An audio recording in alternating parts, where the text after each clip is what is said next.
আমি এখন অনেক উপরে, টিলার উপরে দেখছেন যে নিচে কত গর্ত। এই যে চা বাগান, এটা নেপচুন চা বাগান, কত সুন্দর। এটা একটা মন্দির, এখানে অনেক আদিবাসী, হিন্দু এবং মুসলমান সবাই বাস করে। এই যে দেখতে পাচ্ছেন যে শুধু চা বাগান আর চা বাগান। এখানে অনেক চায়ের গাছ লাগানো হয়েছে।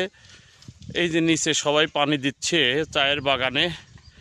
এই যে দেখেন, আমি একটু জুম করে দেখাই, এই যে চায়ের বাগানে সব পানি দিচ্ছে, কত সুন্দর। এই যে সবাই, ধন্যবাদ সবাইকে। এরা নেপচুন চা বাগান, খাগড়াছড়ি, বান্দরবন। ধন্যবাদ। এই যে পাহাড়ি এলাকা দিয়ে রাস্তা দেখতে পাচ্ছেন, উঁচু নিচু এবং টিলা, অনেক গর্ত। এটা একটা নদীর মতো, এই মাঝখান দিয়ে আবার রাস্তা। এই যে সব টিলা, খুব সুন্দর একটা পরিবেশ।